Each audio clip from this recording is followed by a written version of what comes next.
भाइयों को मेरा नमस्कार।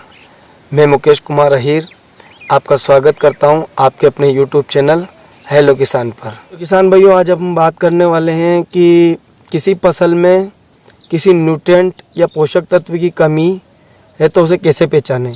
किसी फसल को अपना जीवन चक्र पूरा करने के लिए कितने पोषक तत्वों की आवश्यकता होती है, उनकी कमी है तो कैसे पहचानें, आज हम इस पर एक विस्तार से चर्चा करेंगे। अधिकतर लोग ये जानते होंगे कि अपनी फसल को एक पूरा जीवन चक्र पूरा करने के लिए कम से 16 न्यूट्रिएंट तत्वों की या 16 पोषक तत्वों की आवश्यकता होती है। इन 16 पोषक तत्वों में से किसान भाइयों कुछ पोषक तत्व वातावरण से लिए जाते हैं, कुछ पोषक तत्व अपनी मिट्टी से लिए जाते हैं और कुछ पोषक तत्व ऐसे होते हैं जिनको अपन को देना पड़ता है। तो एक 16 पोषक तत्वों के बारे में अपन विस्तार से चर्चा करेंगे। भाइयों, मैं आपको बता देना चाहता हूं कि पौधे के अनुसार सभी पोषक तत्वों को 16 ही पोषक तत्वों को 3 भागों में विभाजित किया गया है। पोषक तत्व जो होते हैं वो होते हैं नाइट्रोजन, फास्फोरस और पोटास, गौण अथवा द्वितीय पोषक तत्व। इसके अंदर अपना आता है कैल्शियम, मैग्नीशियम और सल्फर। किसान भाइयों, तृतीय पोषक तत्व कह सकते हैं या माइक्रो न्यूट्रिएंट या सूक्ष्म पोषक तत्व। इसके अंदर आता है मैग्नीशियम, कॉपर, लोहा, मोलिब्डेनम, क्लोरीन और अन्य। इसी के साथ में 3 और होते हैं जिसमें होती है हाइड्रोजन, कार्बन तथा ऑक्सीजन। ये या तो वातावरण से लिए जाते हैं या भूमि से लिए जाते हैं। तो किसान भाइयों, आज अपन इन 16 ही न्यूट्रिएंट के बारे में बात करेंगे, परंतु 16 को एक साथ नहीं समझ सकते हैं। तो मैं एक सीरीज बना रहा हूँ जिसमें एक एक पोषक तत्व की कमी, उसको कितना डालना है और वो क्या काम करता है, इसके बारे में विस्तार से चर्चा करेंगे। किसान भाइयों, वीडियो को शुरू करने से पहले मैं आपसे निवेदन करना चाहूँगा कि वीडियो में दी गई जानकारी आपको अच्छी लगे तो ज़रूर लाइक करें, अधिक से अधिक किसानों तक इसे शेयर करें और चैनल को सब्सक्राइब करके बेल आइकन को प्रेस करें ताकि अगले वीडियो की जो नोटिफिकेशन आपको तुरंत मिले और आप उसे देख पाओ। यूँ 16 जो तत्व हैं, 16 पोषक तत्वों में से आज जिस पोषक तत्व के बारे में हम डिटेल से बात करेंगे वो पोषक तत्व आज अपना रहेगा सल्फर। ये द्वितीय पोषक तत्व में होता है, ये फसल के लिए ज़्यादा ही आवश्यक होता है। तो किसान भाइयों, जैसे DAP, यूरिया, नाइट्रोजन, फास्फोरस, यहाँ तक कि पोटास के बारे में भी लोग अच्छे से जानते हैं, परंतु सल्फर के बारे में बहुत कम किसान ऐसे हैं जो सल्फर के बारे में अच्छे से जानते हैं और सल्फर की महत्व को समझते हैं। तो आज अपन बात करते हैं विस्तार से सल्फर के ऊपर। सबसे पहले किसान भाई अपन बात करें अगर सल्फर की कमी फसल में तो उसे पहचाने कैसे, इसके लक्षण क्या हैं। तो किसान भाइयों, देखा जाता है कि फसल में जब पीलापन होता है तो अपन खासकर नाइट्रोजन का प्रयोग करते हैं। जब नाइट्रोजन का प्रयोग करने के बाद भी फसल में पीलापन बना रहता है, खास करके देखा जाता है कि जो नई पत्ती निकलती हैं या वेजिटेटिव ग्रोथ के जो नए पत्ते निकलते हैं वो नाइट्रोजन देने के बाद भी पीले कलर के होते हैं, हल्के पीले कलर के दिखते हैं। उस समय अपन को पहचान लेना चाहिए कि ये सल्फर की कमी है। तो बात करें सल्फर के बारे में, अगली बात करें सल्फर के बारे में, तो सल्फर अपने लिए क्यों आवश्यक होता है। तो किसान भाइयों, अगर सल्फर के लिए ये कहा जाए कि सल्फर एक फायदे अनेक, तो ये कुछ गलत नहीं होगा। ये बात कैसे सिद्ध होती है, तो चलो आगे अपन इस बात को पूरे डिटेल से समझते हैं। किसान भाइयों, सल्फर एक अच्छा फंगीसाइड है, सल्फर एक अच्छा खाद भी है, साथ ही साथ सल्फर एक अच्छा कीटनाशक भी है। इसी के साथ में सल्फर एक अच्छा प्लांट ग्रोथ प्रमोटर भी है, जिसे अपन टॉनिक कहते हैं। ये 4 काम सल्फर, एक अकेला सल्फर ये 4 काम अपनी फसल में ये अपने भूमिका को अदा करता है। यूँ सल्फर फफूंदीनाशक कैसे हैं, तो किसान भाइयों बहुत सारी ऐसी बीमारियां हैं जिसमें खास करके पाउडरी मिल्ड के ऊपर इसका बहुत अच्छा असर होता है सल्फर का, जिसे अपन बबूतिया या छाछा के नाम से जानते हैं। उसी के साथ में ब्लैक स्पॉट, काले धब्बे जो फूलों के ऊपर होते हैं, जो फूलों की फसल में काले धब्बे आते हैं उसके ऊपर इसी के साथ में रस्ट, जितनी भी प्रकार की रस्ट होती है जो मुख्यतः धान की फसल या गेहूं की फसल में आती है, रस्ट के ऊपर इसका बहुत अच्छा असर होता है। किसान भाइयों, रूट स्केप और हेड स्केप जो फसल जो मुख्यली अगर गेहूं की फसल में देखा जाए तो गेहूं की फसल में ऊपर का जो ऊपर की फली का सूखना, ये हेड स्केप होता है, उसकी नीचे की जड़ का सूखना, ये रूट स्केप होता है।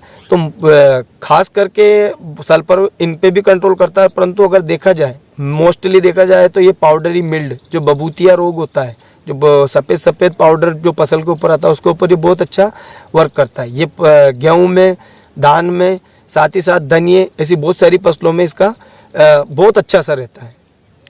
किसान भाइयों अगर बात करें कि सल्फर एक अच्छी खाद कैसे है, तो किसान भाइयों मैं आपको बता देना चाहता हूँ, सल्फर को अगर आप दलहनी चीज़ों में देते हो, जिनकी दाल होती है उनमें अगर आप देते हैं तो उनके अंदर जो नाइट्रोजन युक्त घटाने होती है जड़ों के अंदर, रूट के अंदर, उनमें ये नाइट्रोजन की सप्लाई अच्छी कर देता है, नाइट्रोजन स्थिरीकरण को बनाए रखता है, उससे फसल हरी भरी और अच्छी एक हष्ट पुष्ट फसल रहती है। दूसरी बात करें अगर ये खाद अगर तिलहनी फसलों में, जिन फसलों से तेल निकला, जैसे सरसों में तो ये बहुत ही उपयोगी साबित होता है। सल्फर, अगर सल्फर की कमी और आप सरसों बा रहे हो तो सरसों में वो बात नहीं रहेगी जो सल्फर डाल के आप इसे बना सकते हो। तो सल्फर में ये तिलहनी चीज़ों में, जितनी भी तिलहनी चीज़ें होती है उनमें ये तेल की मात्रा को बढ़ा देता है। और सरसों की बात करें, मैं अगर बात करें सरसों की, तो सरसों में ये सरसों में ग्लाइकोसाइड से एक हार्मोन पाया जाता है, उसकी मात्रा को अच्छे से बढ़ा देता है, उससे फसल की चमक तथा उसमें तेल की मात्रा, प्रचुर मात्रा में तेल की मात्रा पाई जाती है। किसान भाइयों सब्जियां, जितनी भी प्रकार की सब्जियां होती है तथा जो चारा युक्त फसल होती है जिनको अपन पशुओं के लिए यूज़ करते हैं, उसमें ये प्रोटीन की मात्रा को बढ़ा देता है। और इसी के साथ ये खाद्य जो फसलें होती है जो खाने के लिए युक्त होते हैं उसमें भी ये प्रोटीन की मात्रा को बढ़ा देता है। यहीं अगर बात करें आलू की, तो किसान भाइयों आलू में ये स्टार्च की मात्रा को, प्रचुर मात्रा में स्टार्च की मात्रा बना देता है। इसी के साथ बात करें दलहन के बारे में, मैंने आपको बता ही दिया, परंतु दलहन चीज़ों में इसका बहुत ही ज़्यादा रोल अदा करता है सल्फर। तो किसान भाइयों अगर आप दलहन फसलों की फसल अगर उगाते हैं तो उसमें आप सल्फर का यूज़ ज़रूर कीजिएगा। बात करें एक अच्छा कीटनाशक कैसे हैं, तो किसान भाइयों मैं आपको बता देना चाहता हूं कि ये एक अच्छा कीटनाशक है। जितने भी प्रकार की फसल में मक्खियां लगती है उन पर इसका अच्छा असर होता है, और उसमें भी सफ़ेद मक्खी पर इसका बहुत ही अच्छा रिजल्ट रहता है। इसी के साथ ये बहुत सारी ऐसी थ्रिप्स होती है, थ्रिप्स को भी कंट्रोल कर लेता है। और ऐसे बैक्टीरिया होते हैं जो फसल के लिए हानिकारक होते हैं और ज़मीन में उत्पन्न होते हैं, उनको ये अच्छे से कंट्रोल कर लेता है। तो साथ ही में अपन इसको ये भी कह सकते हैं कि सल्फर एक अच्छा कीटनाशक भी है। इसी के साथ किसान भाइयों अगर बात करें कि एक अच्छा टॉनिक या पीजीपी, प्लांट ग्रोथ प्रमोटर, किस प्रकार है, तो किसान भाइयों फसल में जो प्रकाश संश्लेषण की क्रिया होती है उसमें सल्फर की मात्रा अगर कम होती है तो उसमें अमीनो एसिड बनने के चांसेस कम होते हैं। अगर अपन सल्फर की प्रचुर मात्रा अगर फसल में रखें तो ये जो प्रकाश संश्लेषण की क्रिया होती है, प्रकाश संश्लेषण की क्रिया में ये अमीनो एसिड की मात्रा को बढ़ा देता है। अमीनो एसिड की मात्रा बढ़ेगी तो पाचन शक्ति को अच्छा कर देता है। अगर ज़्यादा भोजन बनेगा तो अपने पौधे को ज़्यादा भोजन मिलेगा, भोजन ज़्यादा मिलेगा तो एक अच्छा हष्ट पुष्ट रहेगा। तो किसान भाइयों अपन ये कह सकते हैं कि सल्फर एक अच्छा टॉनिक की भी भूमिका अदा करता है। तो किसान भाइयों जो अपन ने स्टार्टिंग में जो बात कही थी कि सल्फर एक और फायदे अनेक, तो ये सल्फर एक है परंतु 4 प्रकार से अपने फसलों में ये काम करता है। तो किसान भाइयों अगर अपने खेतों में सल्फर की कमी है तो आप सल्फर की कमी को पूरा कीजिए। उसी के साथ में मैं आपसे एक और चीज़ बता देना चाहता हूं कि अगर अपन को फसल से पहले अगर सल्फर की कमी की पहचान करना है तो उसके लिए अपन को सबसे पहले अपनी मिट्टी का परीक्षण कराना पड़ेगा। अगर मिट्टी का परीक्षण कराते हो और उसमें अगर आपकी मिट्टी में, वैसे तो अगर भारत में जो मिट्टी पाई जाती है उसमें 20 से 40% ऐसी मिट्टियाँ होती है जिसमें सल्फर की कमी बताई गई। खास करके पीली मिट्टी को अगर छोड़ दें तो सभी में सल्फर की मात्रा कमी होती है।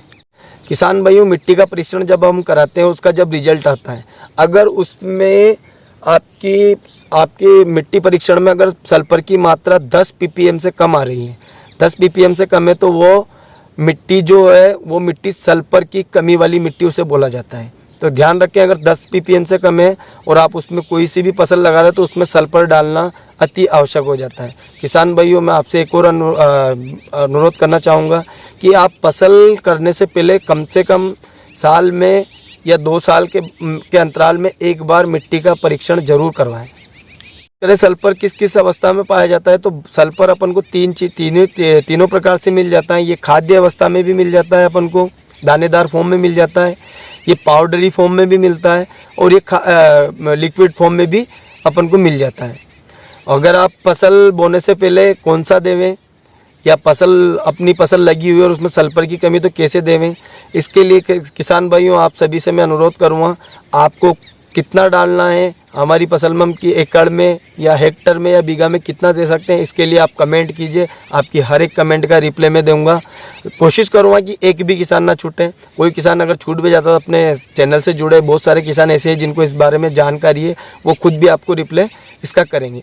बाकी मैं खुद कोशिश करूँगा कि आपका हर एक जो क्वेश्चन आप कमेंट में पूछोगे उसका जवाब आपको दूँ। भाइयों आपसे यही विदा लेता हूँ। इस वीडियो में बस सल्फर के बारे में इतना ही। जो आप पूछना चाहते हो सल्फर के बारे में आप कमेंट कर सकते हो। इसी के साथ में अगला जो पोषक तत्व होगा, आप जो कमेंट में रिक्वायर करोगे उसी हिसाब से मैं उस पर एक डिटेल्ड वीडियो बनाऊंगा। और किसान भाइयों आपको लगता है कि ये जानकारी कहीं झूठी है, फेक है, तो ऐसा नहीं है। ये जानकारी भारतीय अनुसंधान केंद्र के वैज्ञानिकों के साइट से तथा NIPC national pesticide information centre से ली गई है। आप खुद भी वहां जाके इनके बारे में चेकआउट कर सकते हो और देख सकते हो। चेकआउट कीजिए NIPC की, और ये सारी चीज़ें वहां से ली गई है। उसी के जरिए आपको मैंने बताया, ये कोई फेक जानकारी नहीं है, जो इसमें बताया गया है वो सत्य है।